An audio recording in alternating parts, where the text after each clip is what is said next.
ನಮಸ್ಕಾರ. ಸಮತಾ ನ್ಯೂಸ್ಗೆ ಸ್ವಾಗತ. ಮಾರೇನಹಳ್ಳಿಯ ಶ್ರೀ ಸೋಮೇಶ್ವರ ಸ್ವಾಮಿ ಮತ್ತು ಶ್ರೀ ವೇಣುಗೋಪಾಲ ಸ್ವಾಮಿಯ ದೇವಾಲಯದ ಪ್ರಾಣ ಪ್ರತಿಷ್ಠಾಪನಾ ಪೂಜಾ ಕಾರ್ಯಕ್ರಮಗಳು. ಇತಿಹಾಸ ಪ್ರಸಿದ್ಧ ಮಾರೇನಹಳ್ಳಿ ಗ್ರಾಮದ ಶ್ರೀ ಸೋಮೇಶ್ವರ ಮತ್ತು ಶ್ರೀ ವೇಣುಗೋಪಾಲ ಸ್ವಾಮಿಯ ದೇವರುಗಳ ಪ್ರಾಣ ಪ್ರತಿಷ್ಠಾಪನಾ ವಿಶೇಷ ಪೂಜಾ ಕಾರ್ಯಕ್ರಮಗಳು ಬಹಳ ವಿಜೃಂಭಣೆಯಿಂದ ನಡೆಯಿತು. ಮಾರೇನಹಳ್ಳಿ ಗ್ರಾಮದ ಮುಖ್ಯಸ್ಥರು ಹಾಗೂ ದೇವಾಲಯದ ಟ್ರಸ್ಟಿಗಳು ಮತ್ತು ಸಮಾಜ ಸೇವಕರಾದ ಪುಟ್ಟು ಆಂಜನಪ್ಪನವರ ನೇತೃತ್ವದಲ್ಲಿ ಈ ಎರಡು ದೇವರುಗಳ ಪ್ರಾಣ ಪ್ರತಿಷ್ಠಾಪನೆ ಹಾಗೂ ವಿಮಾನ ಗೋಪುರಗಳ ಲೋಕಾರ್ಪಣೆ ಹಾಗೂ ಗಣೇಶ, ಸುಬ್ರಹ್ಮಣ್ಯ, ಅಯ್ಯಪ್ಪ ಸ್ವಾಮಿ ಹಾಗೂ ನವಗ್ರಹಗಳು ಹಾಗೂ ಬಸವಣ್ಣ ಮೂರ್ತಿಯ ವಿಗ್ರಹಗಳ ಪ್ರತಿಷ್ಠಾಪನೆ ಬಹಳ ವಿಜೃಂಭಣೆಯಿಂದ ಸಹ ನಡೆಯಿತು. ಈ ಎಲ್ಲ ದೇವರುಗಳ ಪ್ರಾಣ ಪ್ರತಿಷ್ಠಾಪನಾ ಸಂದರ್ಭದಲ್ಲಿ ಶಾಸ್ತ್ರೋಕ್ತವಾಗಿ ಹೋಮ, ಹವನ, ವಿಶೇಷವಾದ ಪೂಜೆ ವಿಧಾನಗಳೊಂದಿಗೆ ಶ್ರೀ ಸೋಮೇಶ್ವರ ಮತ್ತು ಶ್ರೀ ವೇಣುಗೋಪಾಲ ಸ್ವಾಮಿಯ ಪ್ರಾಣ ಪ್ರತಿಷ್ಠಾಪನೆ ನಡೆಯಿತು. ಇದೇ ಸಂದರ್ಭದಲ್ಲಿ ದೇವಾಲಯದ ಪೂಜೆಗೆ ಆಗಮಿಸಿದ ಗಣ್ಯರಿಗೆ ಪುಟ್ಟು ಆಂಜನಪ್ಪನವರಿಂದ ಗೌರವಿಸಿ ಸನ್ಮಾನಿಸಲಾಯಿತು. ನಂತರ ಮಾತನಾಡಿದ ಪುಟ್ಟು ಆಂಜನಪ್ಪನವರು, ಸೋಮೇಶ್ವರ ಸ್ವಾಮಿ ಮತ್ತು ಶ್ರೀ ವೇಣುಗೋಪಾಲ ಸ್ವಾಮಿಯ ದೇವರುಗಳ ಪ್ರತಿಷ್ಠಾಪನೆ ಬಹಳ ವಿಶೇಷವಾಗಿ ವಿಜೃಂಭಣೆಯಿಂದ ಮಾಡಲಾಗಿದೆ ಎಂದು ದೇವಾಲಯದ ವಿಶೇಷತೆಯನ್ನು ವಿವರವಾಗಿ ತಿಳಿಸಿದರು. ವರದಿ ಅರಕೆರೆ ಮುನ್ರಾಜ್, ಪ್ರಧಾನ ಸಂಪಾದಕರು, ಸಮತಾ ನ್ಯೂಸ್, ಮಾರೇನಹಳ್ಳಿ.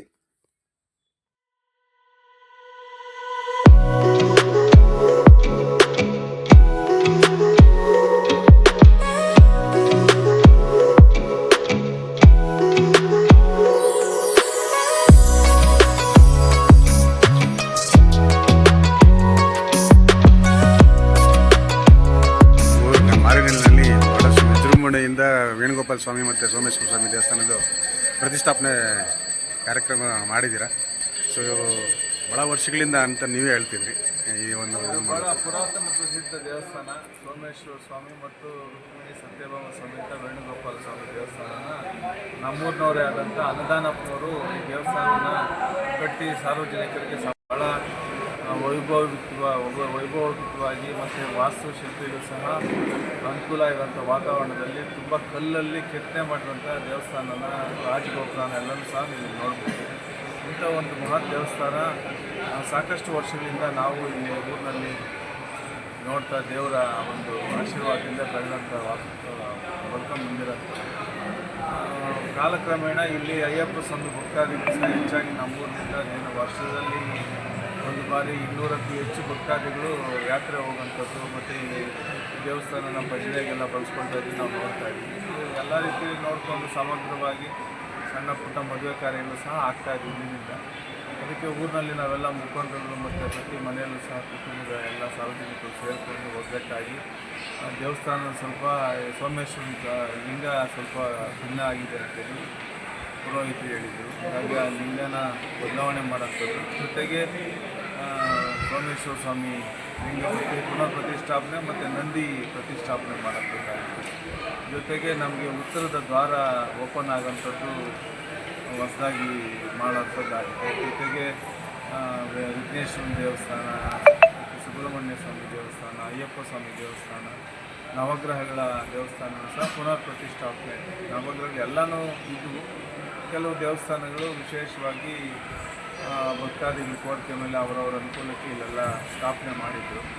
ಸೊ ಅವೆಲ್ಲನೂ ಸಹ ಇವತ್ತು ದೇವರ ಒಂದು ಇಚ್ಛೆ ಅಂತ ಇವತ್ತು ಎಲ್ಲರೂ ಒಗ್ಗಟ್ಟಾಗಿ ದಾನಿಗಳು ಮತ್ತು ಗ್ರಾಮ ಸರ್ಕಾರದಿಂದ ಇವತ್ತು ಪುನಃ ಪ್ರತಿಷ್ಠಾಪನೆ ಮಾಡಿ ಕುಂಭಾಭಿಷೇಕನೂ ಸಹ ಮಾಡಿ ಭಾಳಷ್ಟು ಭಕ್ತರನ್ನ ಇದು ಆಕರ್ಷಣೆಗೊಂಡು ಇವತ್ತೆಲ್ಲರಿಗೂ ಸಹ ಆಶೀರ್ವಾದ ಭಗವಂತ ಕೊಟ್ಟಿರೋಂಥದ್ದು ನಾವು ನೋಡ್ತಾ ಇದ್ದೀವಿ. ಇವತ್ತು ಮಳೆಯೂ ಸಹ ಆಯಿತು, ಮುಂಜಾನೆ ಒಳ್ಳೆಯ ಶುಭ ಸೂಚನೆ ಅಂತ ನಾವು ಭಾವಿಸ್ತೀವಿ.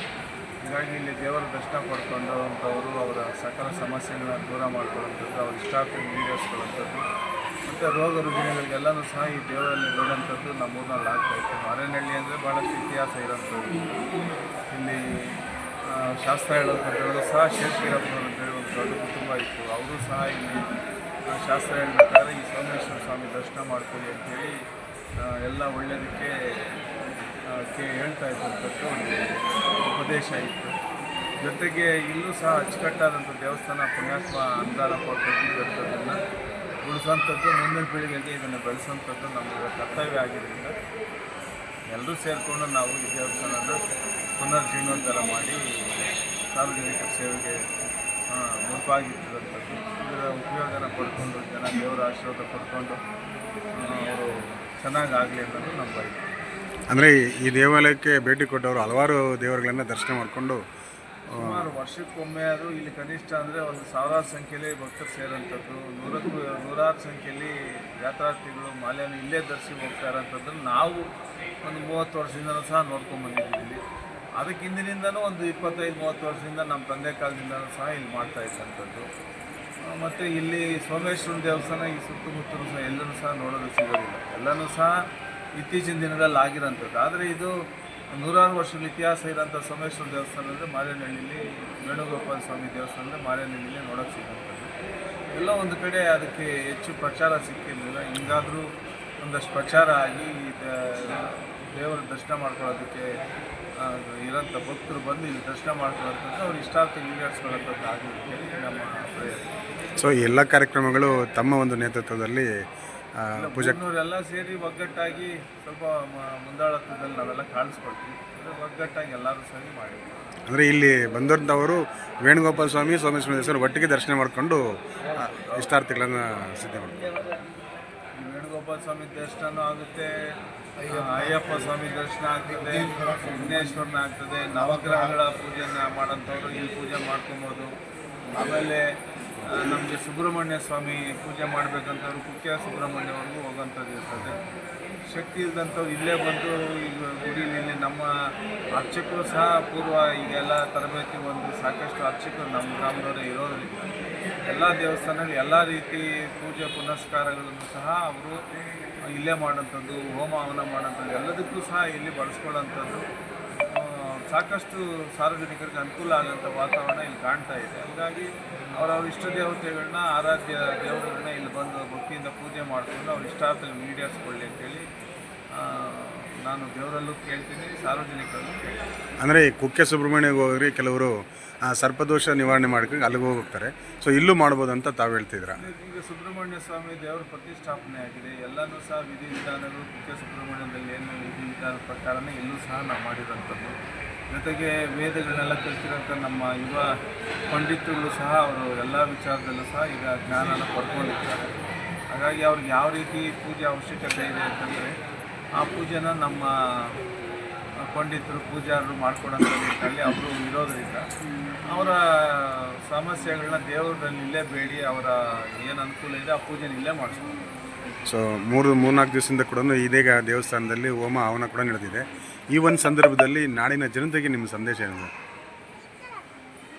ನೋಡಿ, ನಮಗೆಲ್ಲ ಕಷ್ಟ ಅಂತ ಬಂದರೆ ನಾವು ದೇವ್ರನ್ನ ಕೇಳೋಂಥದ್ದು, ಕಷ್ಟದ ಸಮಯದಲ್ಲಿ ದೇವ್ರನ್ನ ಬೇಡೋಂಥದ್ದು. ಎಲ್ಲೋ ಒಂದು ಕಡೆ ನಮ್ಗೆ ಕಾಣದೇ ಇರೋಂಥ ಒಂದು ಶಕ್ತಿ ನಮ್ಮ ಕಣ್ಣಿಂದೆ, ನಮ್ಮ ಬೆನ್ನಿಂದೆ, ನಮ್ಮ ತಲೆ ಮೇಲೆ ಎಲ್ಲೋ ಕಣ್ಣು ಕೆಳಗಡೆ ಬಿಟ್ಟು ನಾವು ನೆನೀತೀವಿ. ಅದು ನಮ್ಗೆ ಗೊತ್ತಿಲ್ಲದೆ ಇರೋಂಥ ಒಂದು ಶಕ್ತಿ. ಆ ಶಕ್ತಿನ ನಾವೆಲ್ಲ ಒಂದು ಧೈರ್ಯದಿಂದ ಸ್ವೀಕರಿಸ್ಕೊಂಡು ಅವನು ನಮ್ಮ ಜೊತೆ ಇದ್ದಾನೆ, ನಮಗೆಲ್ಲ ರೀತಿಯಲ್ಲೂ ನಮ್ಮ ಬೆನ್ನ ನಿಂತ್ಕೊಳ್ತಾನೆ, ನಮಗೆ ಸಹಾಯಕ್ಕೆ ಬರ್ತಾನೆ, ನಮ್ಮ ಕಷ್ಟ ಸುಖ ದೇವರು ನೋಡ್ತಾನೆ ಅನ್ನೋ ಒಂದು ಭಕ್ತಿ ಭಾವ ನಮ್ಮಲ್ಲಿ ಹಿಂದೂಗಳಾಗುತ್ತಿದ್ಮೇಲೆ ನಮಗೆ ಅದು ತಂತಾನಾಗೆ ನಮ್ಮ ರಕ್ತಗತವಾಗಿರೋಂಥದ್ದು. ಹಾಗಾಗಿ ಒಂದಷ್ಟು ಧಾರ್ಮಿಕ ಕಾರ್ಯಕ್ರಮಗಳು, ಹೋಮ ಹವನ ಭಜನೆ ನಮ್ಮ ಸಂಸ್ಕೃತಿಯಲ್ಲಿ ಮೂಡಿ ಬಂದಿರೋಂಥದ್ದು ಎಲ್ಲನೂ ಸಹ ಮುಂದುವರಿಯುವಂಥದ್ದಾಗುತ್ತೆ. ಮತ್ತು ಅವನ ಕೃಪೆಯಿಂದ ಎಲ್ಲನೂ ಸಾಧ್ಯ ಅಂತೇಳಿ ನನ್ನ ಭಾವನೆ. ಆ ನಿಟ್ಟಿನಲ್ಲಿ ದೇವರು ಕಾಪಾಡಲಿ ಎಲ್ಲರೂ ಅಂತೇಳಿ ನಾನು ಆಶಿಸ್ತೀನಿ. Okay, thank you.